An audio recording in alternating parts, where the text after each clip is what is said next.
thank you all for your testimony, and let me just briefly join the chorus of voices that have recognized the International Rescue Committee. It's just, I've done work with them. It's extraordinary work, and should be incredibly proud to lead them. As someone who comes from a community that were refugees to the United States, I have a very strong appreciation of the willingness of the country to accept those who are fleeing for whatever the reasons. So I'm a strong supporter of broadening our response.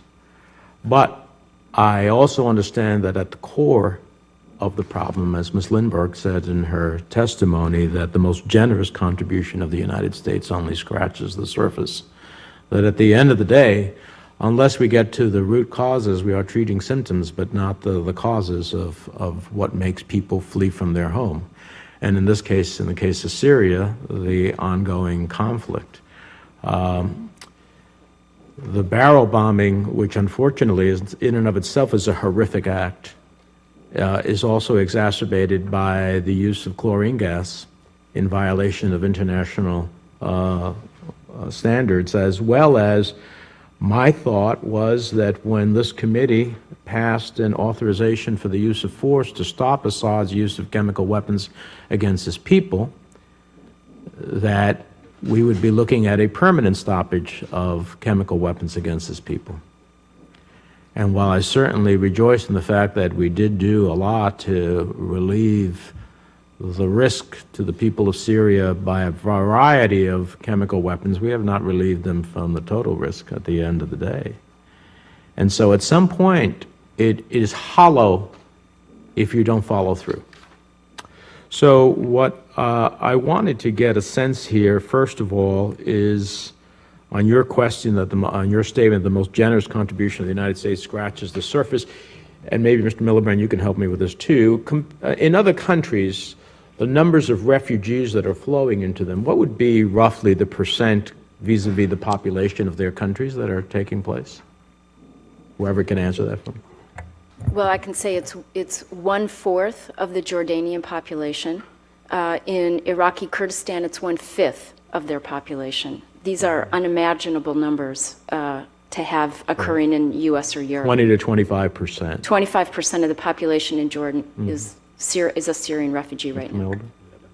In Lebanon, sorry. Yeah. Just to follow that, 85% of the world's refugees are in developing countries. So the European comparison would be Germany's agreed to take 500,000 refugees, or accept 500,000 asylum claims over the next year and for each of the next 3 years. That's in a population of 90 million. Italy, population of some 60 million, has taken in each of the last 2 years 120,000 refugees. The UK Prime Minister has pledged that they'll take 4,000 a year in a population of 60 million. So you can see the variation there and the big gap between the neighboring states in the Middle East and the European countries. It's worth saying that the US at its peak was taking about 180,000 refugees a year in 1979, 80, 81, when so-called Vietnamese boat people were arriving here in very large numbers. Mm-hmm. So with the administration's announcement that they will move up to 85,000 total refugees, that is not necessarily Syrian refugees, that would be about 2% of the American population.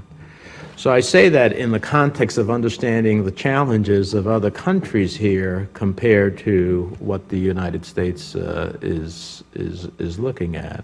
And I say to myself in that regard,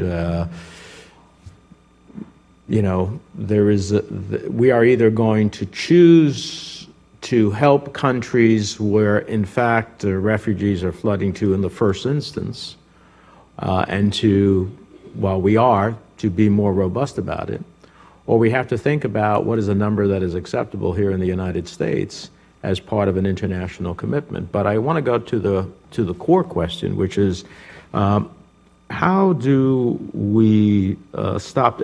I would assume, and correct me if I'm wrong for the record, that none of you advocate that in order to stop the refugee crisis that we should accept the violators of human rights and core international principles as a way to solve that problem. Is that a fair statement? You're nodding. Can I just say yes or no for the record? Yes. Okay.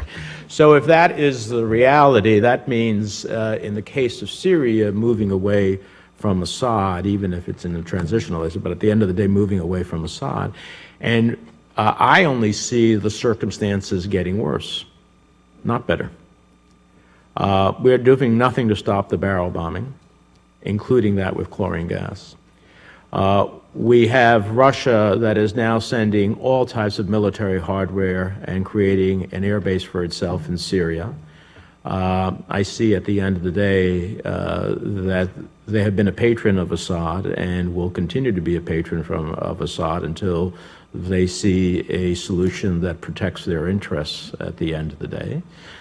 So in the interim, I see them using that force. And whatever entity they are using that force again, let's say ISIL for argument's sake, inevitably in a circumstances such as this, it will create more refugees.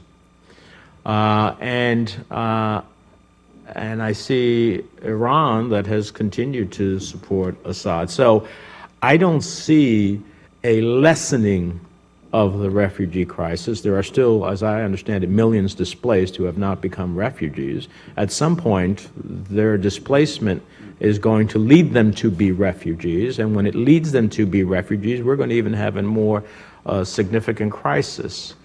So at the end of the day, isn't our goal, while in the interim, certain doing everything we can for those who have sought refuge, to really dedicate ourselves to ending the violence, stopping the barrel bombing, and getting a transition in Syria? Because if we don't do that, there isn't enough space, time, money to ultimately meet the crisis of the lives of these people.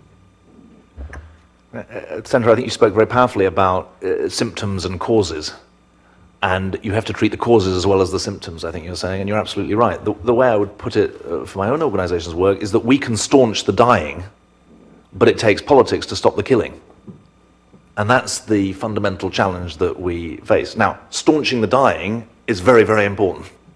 I don't have to tell you that, and we could be doing much, much better. We could also be doing more than staunching the dying. We can be staunching the radicalization. We can be staunching the misery by much more effective work both inside Syria and in the neighboring states. But if your question is, are there true limits to the effectiveness or the impact of humanitarian work in the absence of peacemaking of a serious kind, then the answer has to be unequivocally yes. And until we stop the killing, we're not going to be able to be doing justice to the people on the ground or to the values that we all stand for.